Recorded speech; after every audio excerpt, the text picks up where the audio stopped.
Hi, it's KCCK's Culture Crawl.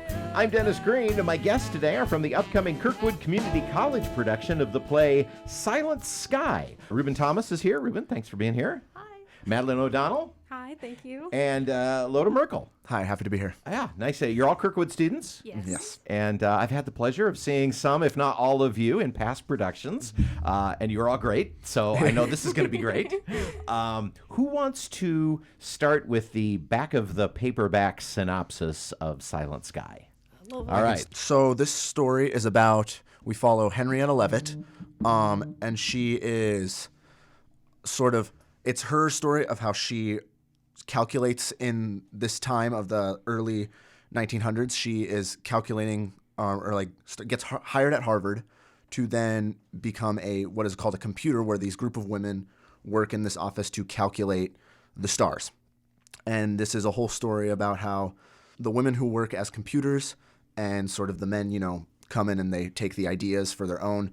And it follows Henrietta Leavitt, who begins to find these new findings while also trying to combat work life and home life and love life and figure out all these things into one world. Did we say when the play takes place? Early 1900s. Early 1900s, yeah. Okay. And so for those, unless you may have seen the movie Hidden Figures, you may not know that the original meaning of computer was a woman who added stuff. Yeah. Yeah. Which is mind-boggling now. Yeah, it's crazy that we think of it. Madeline, you said you've really dug into the history of this time. Yeah. Tell me a little bit about that. As much as you can, honestly. There isn't a whole lot of information about Henry's life because she was a woman in that time period, but she was a deaf astronomer. She used a hearing aid at the time. And she discovered, one of her biggest discoveries was the relation between luminosity and period between stars, which is essentially how far away a star is. That's how you can calculate distance, if I recall from my one physics class in college. Based on light, and you can determine how far away it is. And that was one of her biggest discoveries. But as soon as she discovered that and wrote a paper on it, the boys took it and ran with it. That's one of the bigger things in our show is how much the women work, how much effort they put into to only let it be taken away right out of their hands. But also, Annie Jump Cannon, who was also a real person, she was also hard of hearing, and she discovered, she created star classifications, which tells you how, hot a star is, which is one of the biggest things in astronomy, and her stuff is still used to this day. And Wilhelmina Fleming is also a real person and discovered hundreds of nebulae and novae. They're just all three wonderful astronomers. That it's so cool that we get to play such real people that have such rich history in astronomy, and it's really been quite fun. Who do you play in the play? I play Henrietta Leavitt. Yes. Yeah. Okay, so you're Henrietta. Reuben, who are you? I play Margaret Leavitt. She is not real.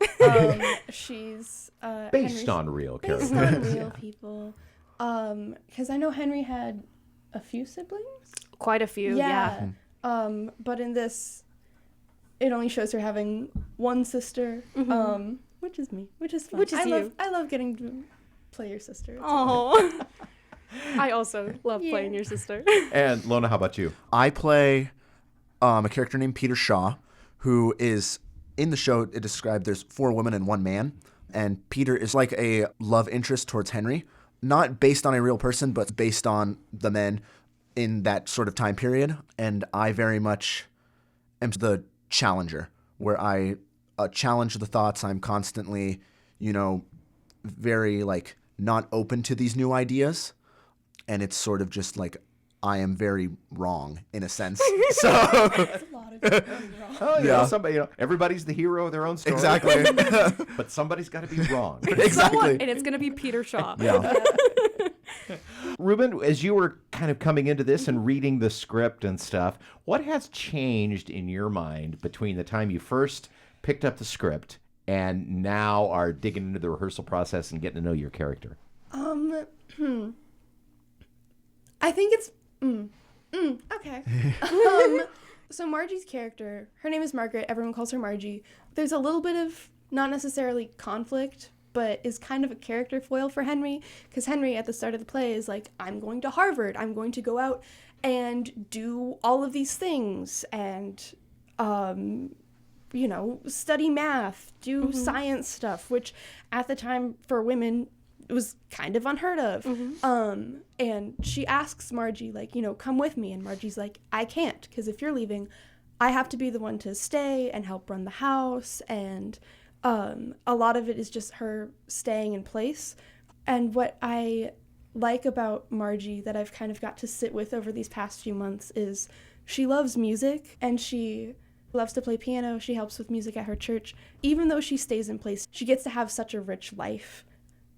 And it's not based off of Little Women, but there is a lot of, as we've read this, a lot of connection. And I think it's Meg says something like, just because my dreams are different from yours doesn't mean they aren't worth something. Yeah. Which is, I like that they get to have that. I like that Margie gets to be that character and not be the villain for being that character. They both get to have their own passion.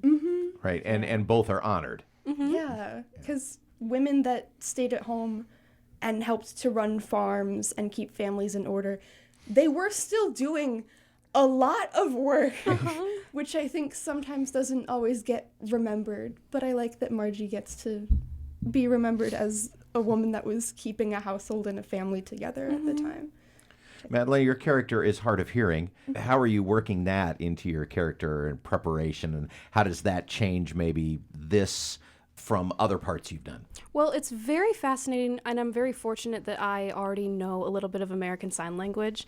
Reuben and I actually both took ASL here at Kirkwood, and since we both already know the language, we've been able to sign back and forth on stage and really incorporate it into our characters. At the time when Henry actually lived, there's a good chance that ASL was not very common, especially because there was a lot of disconnect between people that were hearing and people that were deaf. But we really found it to be fascinating that these two would really connect using sign. And it's like a little tribute to like the deaf culture that I've learned, one of my professors here at Kirkwood. And it's just been so much fun. Never thought I would ever get to use sign language in a show. And I feel so fortunate that Katie was right on board, and it's so incredible to get to do. So do you translate then as you're doing it so the audience can follow along, or is it secret code that the audience doesn't know about? There is some secret code for sure, but honestly, like most of it is just as we're talking, we're also signing to each other, so the audience knows what we're signing because we're just speaking our lines. But there's a lot of like little things that we're like, this will make us laugh. This is a little jab at Peter. Like it's really fun. And there's honestly a few parts because Annie is also hard of hearing. She starts to pick up sign while Henry is at Harvard. So we have Lacey doing a few little things here and there too. Lyova, you play a little bit of the antagonist in this. And I'm going to guess that Peter's beliefs don't align with your own. And the answer to this question is always, well, I'm a good actor. Right. But, talk about having to get into the head of somebody who, lived over 100 years ago and has attitudes that you probably think are pretty provincial by today's standards. It's kind of just, you have to take out everything and sort of make it, now what does the character know?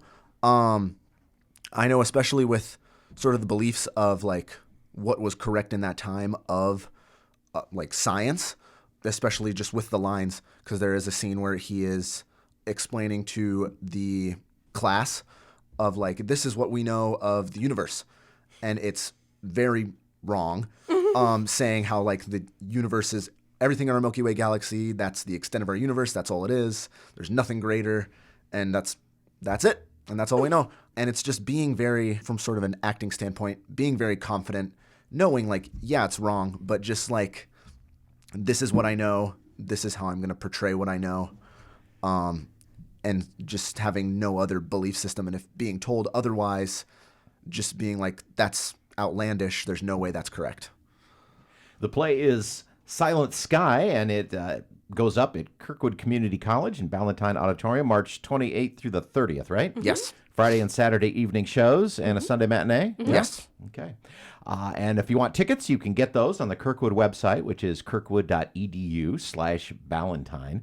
Well, this sounds like a fascinating story. And I referenced the movie Hidden Figures at the beginning of the interview because that's a similar story that most of us maybe first cottoned on to the idea of, women doing all the work while men took all the credit. But it's been going on a long time. Yes, it has been.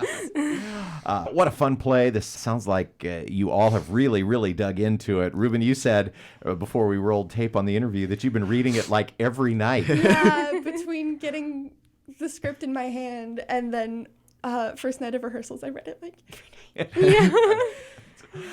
Well, sounds like you dug into this, not just memorizing the lines, but really bringing a lot of extra dimension to the characters. And it sounds like it's going to be a great show. March 28th through 30th, Ballantyne Auditorium, Silent Sky from Kirkwood Community College. Thanks a lot for being here. Well, thank you for Thank having you. us. You can hear the Culture Crawl live on the radio most weekdays at 10:30, on demand at kcck.org/culture, or subscribe using your favorite podcast player. Watch our videos on the KCCK Facebook and YouTube channels. Our producer is Lydia Kilgore. The Culture Crawl theme is composed by Vivian Shanley. I'm Dennis Green, and I'll talk to you later.